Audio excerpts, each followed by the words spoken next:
Hello, everyone, and welcome to NGF News. My name is Alec, and we have Joshua here as well with us. Today, we'll be starting our first episode for Season 3. We're very excited. We have a lot planned for Season 3. More on the back end stuff, but we will hope that you guys will see some of the expansion portions of NGF News. So for today, we're going to be talking about just some updates in Ukraine as well as Israel and the Israel-Hamas war. So we'll be using this as kind of a refresher and update. We won't be going into the background stuff that will be in previous episodes on our Israel-Hamas section where we dive into the background of Israel and Palestinian conflict. But today it's just going to be some updates to see where we are at, and also like what the future outlook is going to look like. So Yeah, definitely. We're gonna start with the Ukraine war now. We're looking at a lot of stagnation at the moment in terms of the war. The counter-offensive, in many cases, and many analysts have said that it has failed. But Ukraine has been shifting more towards their defensive postures to continue a strategy where they want to protect the Crimean Peninsula and the Black Sea waters. So the resources have been directed to domestic arms production. They've been speeding up negotiations with allies to move weapons over to Ukraine quicker, and so the old weapons that we had given them are there, but now we want to start sending them new weapons in terms of new military technology that the United States and NATO allies have. And also, we think that the Allies' funding, since it's been slowing down, has pretty much led to the failure of their counteroffensive. Defense Secretary Lloyd Austin warned the U.S. that if it cannot continue or does not continue to send weapons to Ukraine, that Ukraine may fall to the Russians. yeah, so that's kind of been the major point on where we're at. Both sides have really just taken a defensive position and stayed where they are with no major movements.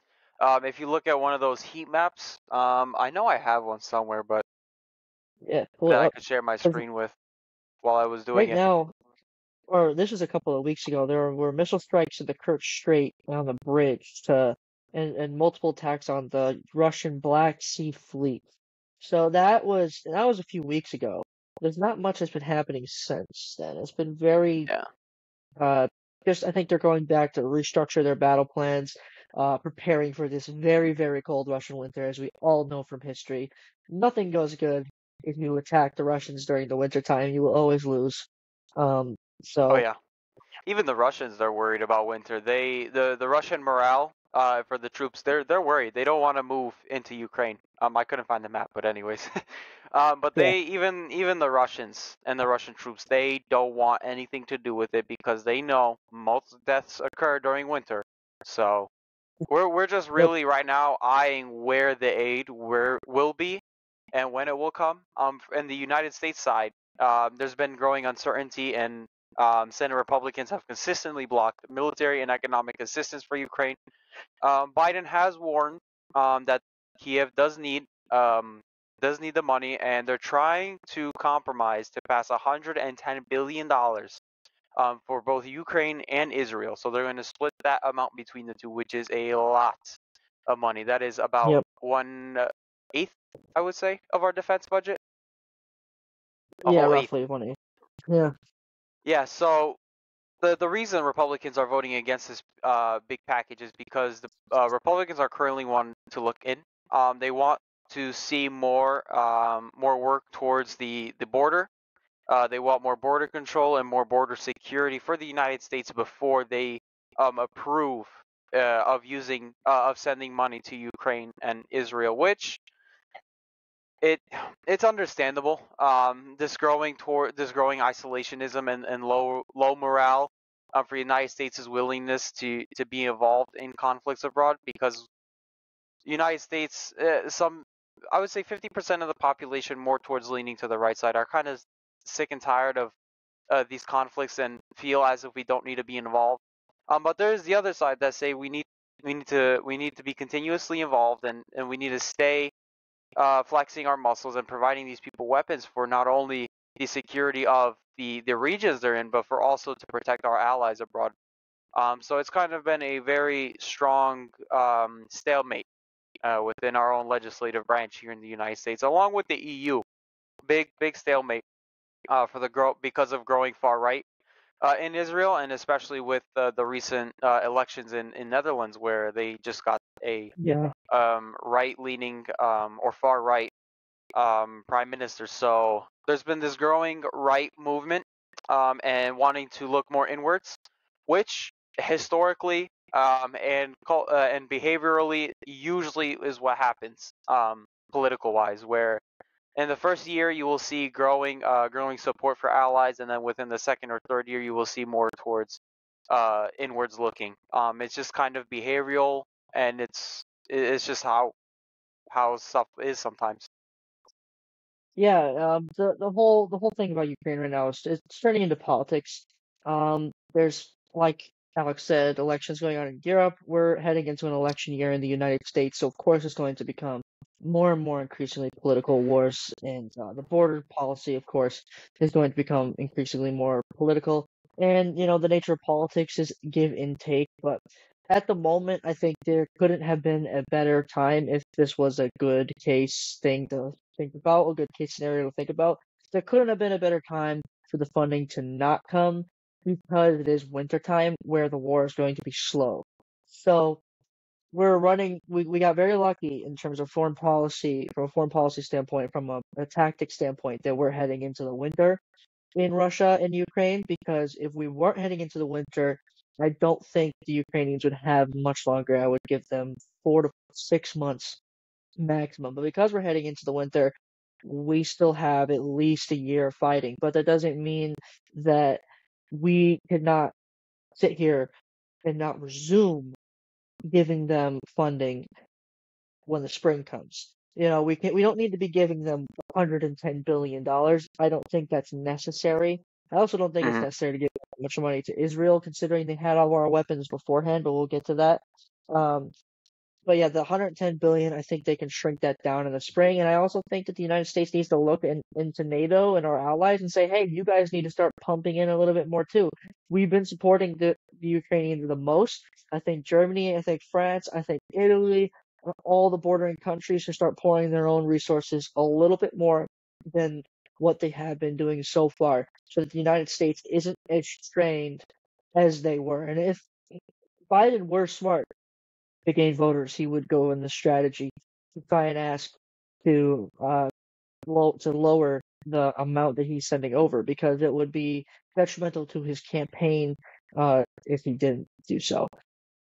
Fully agree. And it would help his campaign as well if he did the give and take. But what I Yeah, personally think is that both in the United States and the EU, the right-leaning politicians are using this stalemate, are using this winter to push their own agenda. And once springtime comes, I fully agree with you, and that was actually going to be one of my talking points, was that once they start to see ground being lost during the springtime, or once springtime comes and they believe that Ukraine can show a good counteroffensive, they will push those funds through. I don't think in the amount of what they're doing, but they want to see some progress first, and they're going to use a stalemate to push their own policy agendas, and then go back to Ukraine, providing them the weapons they need, because again, Russia, Europe is an integral part. We need to protect our European allies. We need to protect European security. They are critical allies for us. And losing ground to Ukraine will put Russia closer to our European allies. So it's all about European security, which in result we have hundreds of bases in Europe.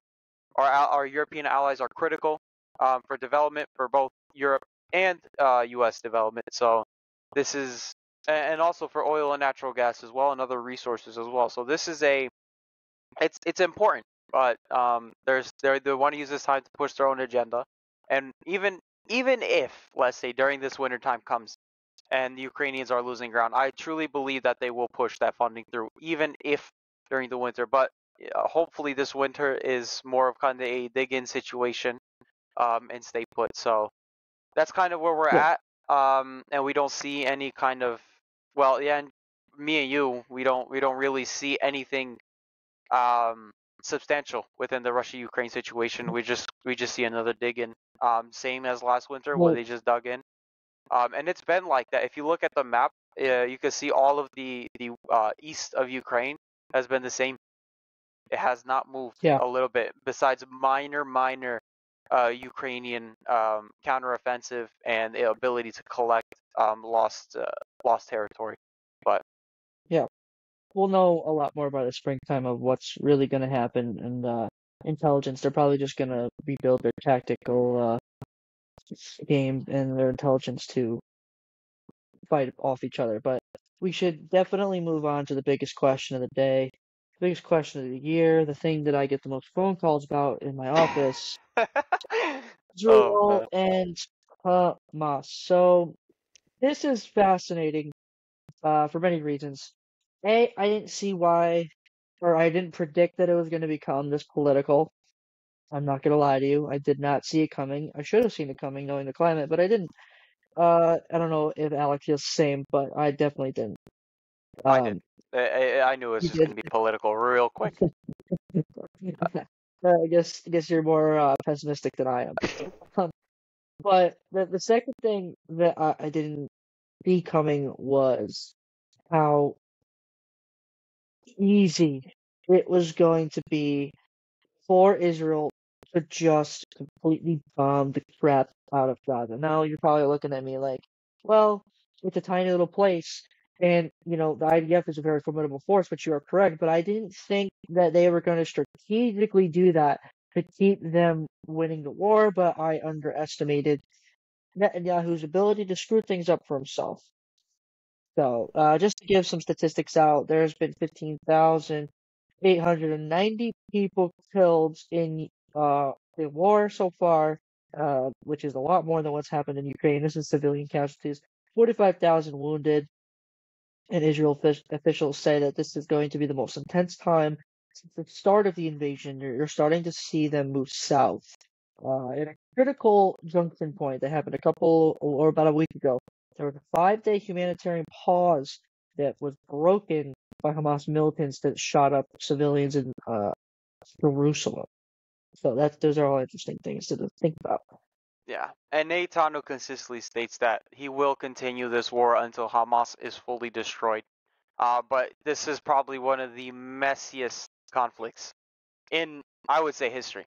I mean, he is targeting, as long as it's just one Hamas person, could be under a building, in a tunnel somewhere, he will obliterate whatever it is just to get a few Hamas terrorists.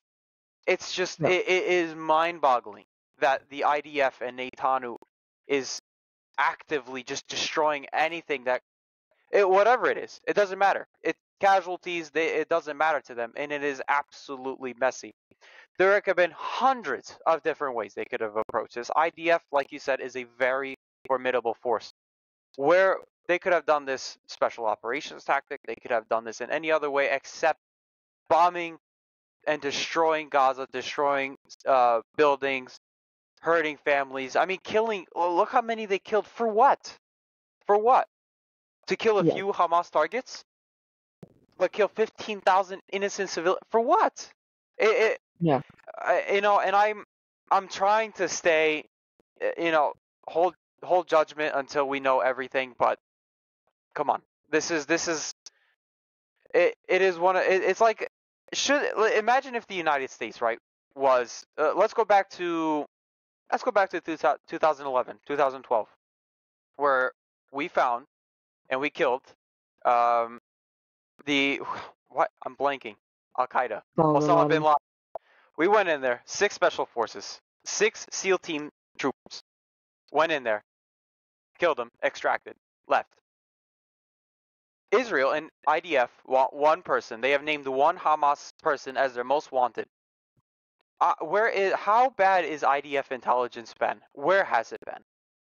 I'm very curious to see, like, if they want to be successful, I think they should just take a step back and say we have a problem within our intelligence. Our intelligence is crap, and they need to understand that.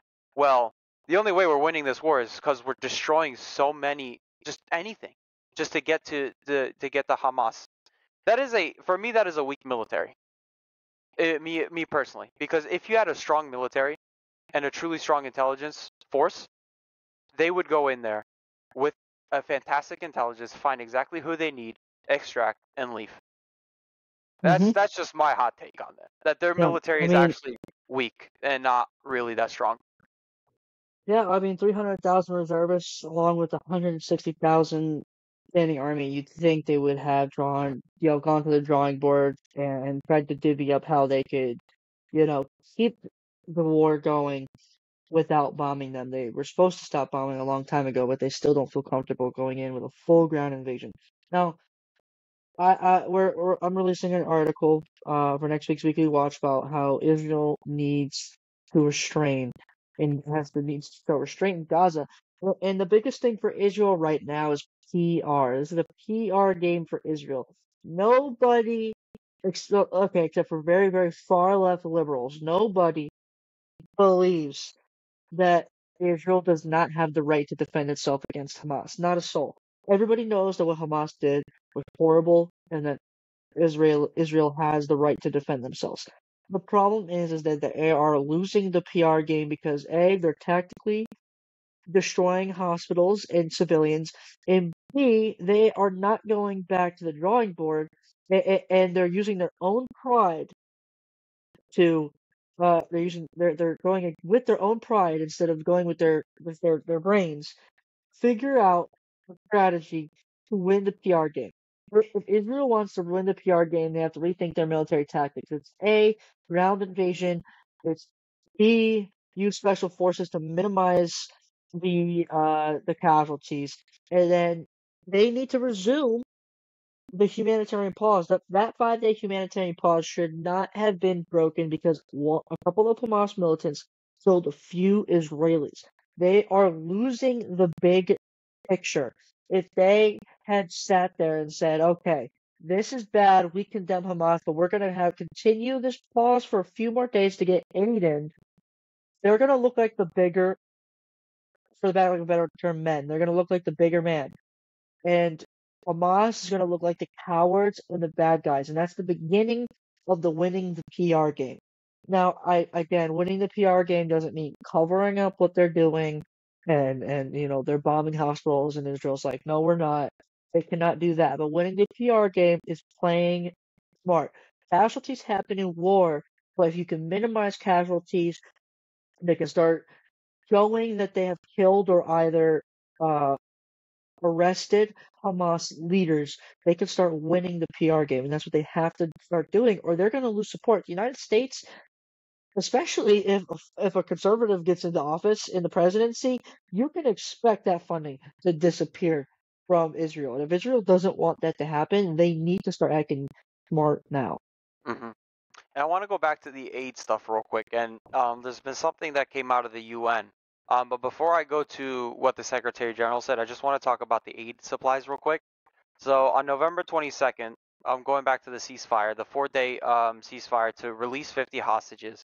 And a part of the deal was Israel will release 150 Palestinians, including I think it was 3 Americans as well.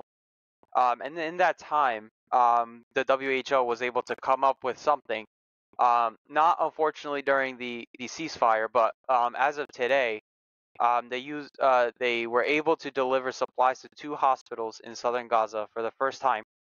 And then they were able to help 4,500 patients. Now we're expecting that more aid might come to Israel because Israel has planned to open two places in border crossings between Israel and Gaza. But they're going to be inspecting every single vehicle that goes in and out of Gaza, which then brings to the situation now um, for Article 99. So I read this article. I think it just came out not too long ago while I was typing up my notes. So the U.S. Secretary General wants to invoke Article 99 of the UN Charter to formally warn the Security Council of a global threat for Israel's war on Gaza.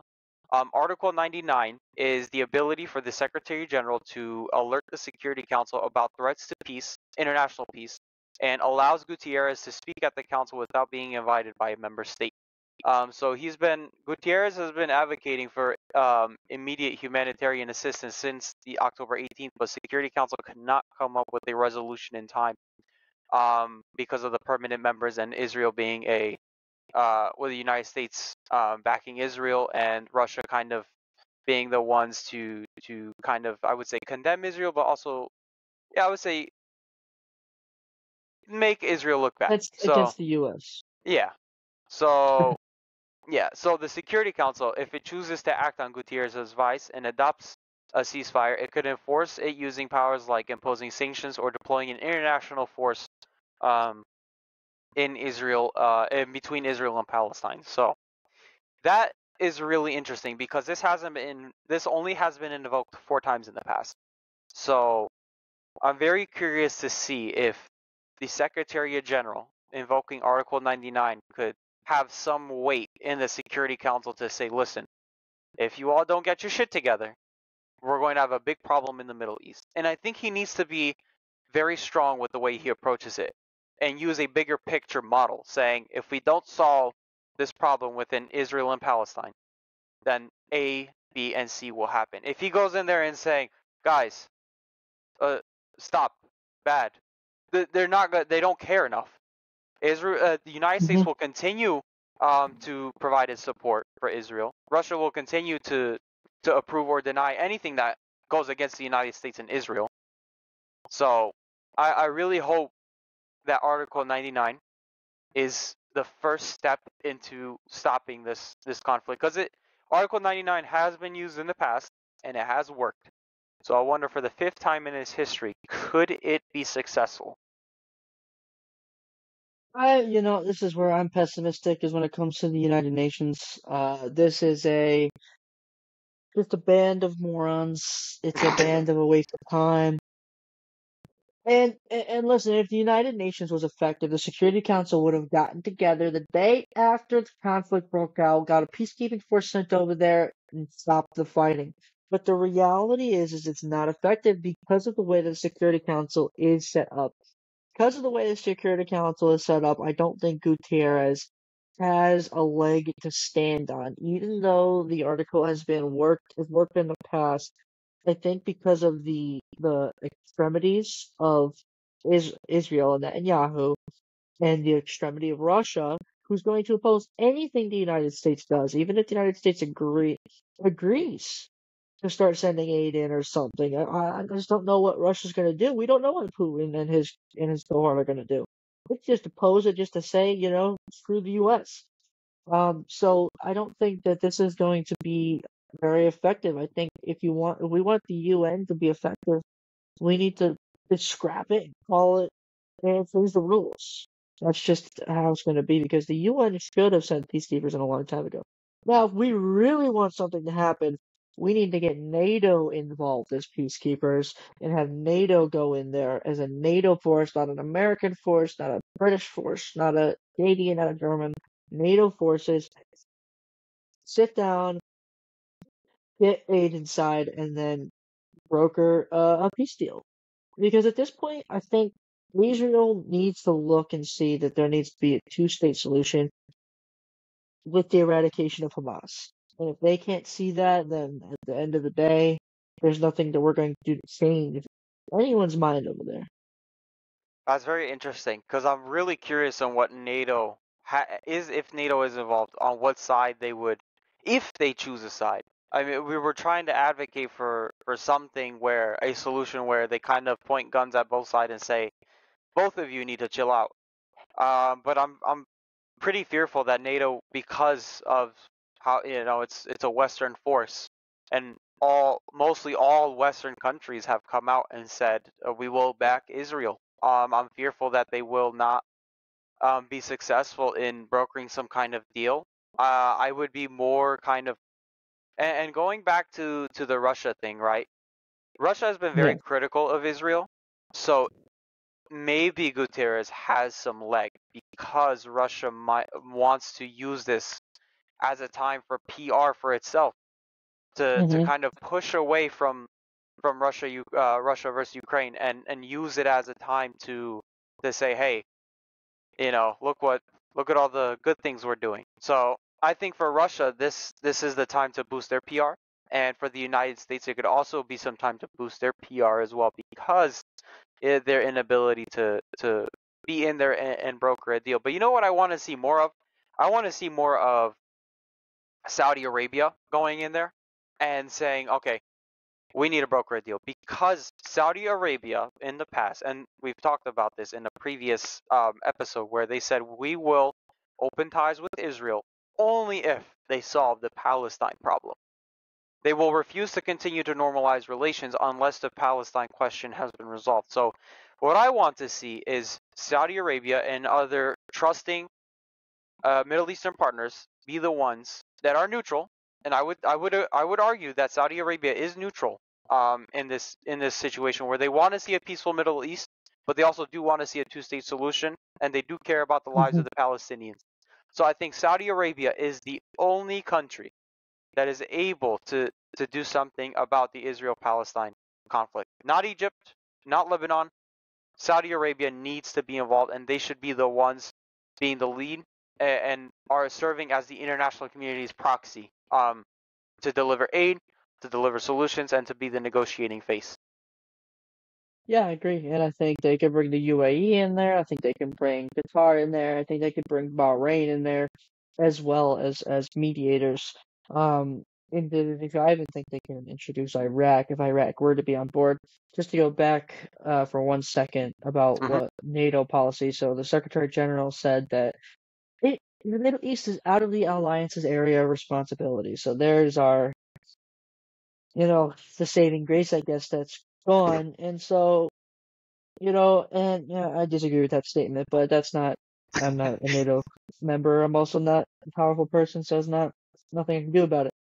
But yeah, I agree. I think Saudi Arabia is one of the key solutions. It is going through the Saudis. I honestly think that they have the ability to talk and make diplomatic relations with Iran. I think Qatar can also help with that. I think the UAE can help broker deals with between Israel and the Palestinians, especially in the West Bank. They can help negotiate, and I think maybe they'll help eradicate Hamas. I think the Middle East is also just tired of terrorism and being Hmm. known as this is where terrorism is bred. And for one, it's not true. Terrorism is bred can be bred anywhere. But three, it's just something that because there was a 20-year war. Or sorry, if you really go back, it's a 40-year war with the Soviets. Um, in the Middle East, and so I think what they're trying to do is they're trying to do their own PR, as we've been discussing this whole episode on Israel and Palestine. So um, yeah, I think that's a good start. Is going to the Saudis and saying, "Hey, you want peace in the Middle East? Go to the drawing You're the board and one. come up with something." You're the ones that could do it. You are the only Yeah. one. And it's sad that we have to broker this through the idea and incentivize this through the idea of PR because that's essentially what everyone wants each other to do is they want to solve the problem, but what's in it for me? And Hmm. the fact that it just has to be PR, PR, PR, and not just the idea of, oh, innocent Palestinians are dying, Israelis are being captured and murdered by Hamas. We need to do something. It's just about we've incentivized the fact that it's a PR problem, and that is it's unfortunate that the world has to see it as a PR thing. So Yeah, that's very much it's so. sad. It's sad. I Yeah. just hope that this comes to an end because lots of innocent Palestinians are dying by the masses every Yeah. single day. Unnecessary Hmm. bombings, messy war that could have been done in many other ways if they wanted to eradicate Hamas. And I hope that some supplies or as many supplies as possible get into the Gaza Strip. But I don't know if you have anything else to say, Josh. Nope, that's all I got. We'll try to Cool. keep you guys updated on the situation Mhm. when things come out. So Yeah, we basically post our articles on our website, so you guys can all go on there and see all our articles, see what we've written, and yeah, that's pretty much it. So thank you all for listening in to season 3, episode 1. We're really excited for season 3, and we hope you all are too. So we'll catch you in the next episode. Yes, sir.